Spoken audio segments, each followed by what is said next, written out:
Hello,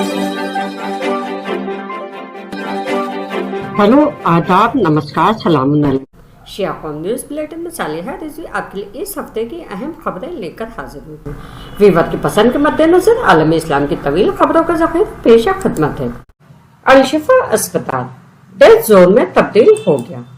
फिलिस्तीनी authority के सरबराह महमूद अब्बास ने अमरीका से गाजा में जंगबंदी का मुतालबा किया। मोसाद के खूंखार जासूस का एतराफ, इराक में बड़ी साजिश का इंकशाफ किया। अब खबरें तफसील से। अल-शिफा अस्पताल डेथ जोन में तब्दील हो गया। अक़वाम मुत्तहिदा का कहना है कि गाजा में अल-शिफा अस्पताल एक डेथ जोन है। वर्ल्ड हेल्थ ऑर्गेनाइजेशन ने कहा है कि इंसानी बुनियादों पर तशखीस करने वाले एक पैनल ने जिसने शिमाली गाजा पट्टी में अल-शिफा अस्पताल का दौरा किया, अस्पताल को डेथ जोन करार दिया। वर्ल्ड हेल्थ ऑर्गेनाइजेशन ने कहा है कि इंसानी हमदर्दी की तशखीस करने वाली टीम ने शिमाली गाजा पट्टी में अल-शिफा अस्पताल का दौरा किया था और इसमें गोलाबारी और फायरिंग के निशानात पाए गए, जिसको उसने डेथ जोन के तौर पर बयान किया। आलमी इदारा सेहत के एक बयान के मुताबिक अक़वाम मुत्तहिदा की ज़ेर क़यादत टीम, जिसमें सेहत आमा के माहिरीन, अफसरान और अक़वाम मुत्तहिदा के मुख्तलिफ महकमों के सिक्योरिटी अमला शामिल है। टीम ने अस्पताल की हालत को मायूस कुन करार देते हुए मजीद कहा है कि साफ पानी, ईंधन, अद्वियात और दीगर जरूरी अशिया की कमी की वजह से अस्पताल बुनियादी तौर पर बतौर तिब्बी काम के काबिल नहीं है। आलमी इदारा सेहत के बयान में ये भी कहा गया है कि टीम ने अस्पताल के दाखिली दरवाजे पर एक इज्तिमाई कब्र देखी और उन्हें बताया गया कि वहाँ 80 से ज्यादा अफराद दफन हैं। फिलिस्तीनी अथॉरिटी के सरबराह महमूद अब्बास ने अमरीका से गाजा में जंगबंदी का मुतालबा किया। फिलिस्तीनी अथॉरिटी के सरबराह महमूद अब्बास ने अमरीकी सदर जो बाइडेन से मुतालबा किया है कि वो फिलिस्तीनियों की नस्ल कशी और गाजा में इंसानी अलमिया रोकने के लिए फौरी तौर पर मौसर इक़दाम करें। फिलिस्तीनी अथॉरिटी के सरबराह महमूद अब्बास ने कहा है कि गाजा में अब तक 42,000 अफराद इंसानी अलमिया की भेंट चढ़ चुके हैं, जिनमें अक्सरियत औरतों और बच्चों की है। उन्होंने कहा है कि इस बात के पेश नजर कि अमरीकी सदर सहूनी हुक्काम पर असर अंदाज हो सकते हैं, उन पर भारी जिम्मेदारी आयद होती है कि गाजा की जंगबंदी कराएं और महसूर आवाम तक इंसान दोस्ताना इमदाद पहुंचवाएं।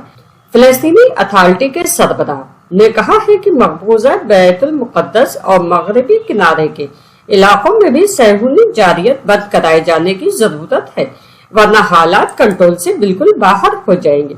उन्होंने कहा है कि फिलिस्तीनी कौम को भी अपनी सरजमीन में आजाद और इज्जतमंदाना जिंदगी बसर करने का हक हासिल है और बैतुल मुक़द्दस की मरकजियत में एक आजाद फिलिस्तीनी मुमालिक के क़याम के मकसद के हुसूल के लिए कोशिश जारी रखना भी फिलिस्तीनी कौम का एक ऐसा हक है जिसे पूरा किया जाना चाहिए।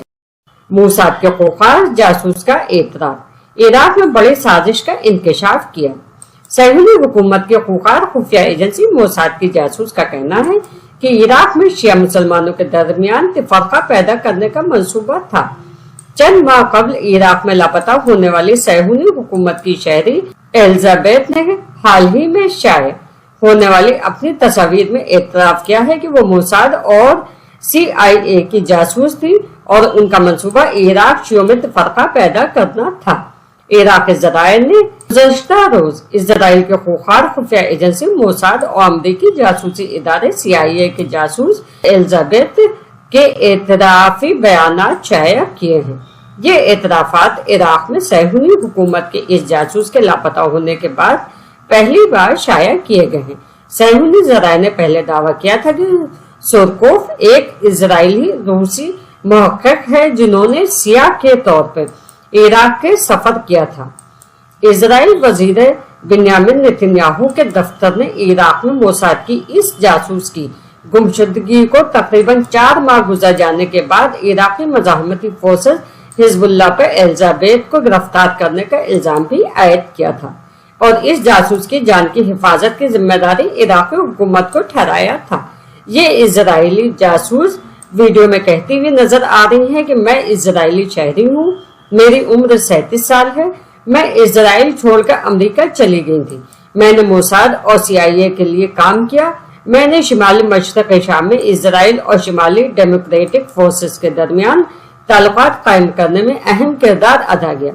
میں وہاں 2022 میں گئی تھی۔ الزابیتھ مزید کہتی ہیں کہ میں نے عراق میں موساد اور CIA سے منسلک فورسز کے طور پر اختلافات کے معاملے پر کام کیا اور عراق میں مظاہروں کی ہم آہنگی کے ذریعے ان اختلافات کو مضبوط کیا۔ ہم اختلافات کو مضبوط کرنے کی کوشش کر رہے تھے تاکہ عراق میں شیعوں کے درمیان جنگ چھڑ جائے۔ یہ تھی خبریں آج تک، انتظار کیجیے اگلے ہفتے تک۔ شکریہ۔ اب آپ صالحہ رضوی کو اجازت دیں۔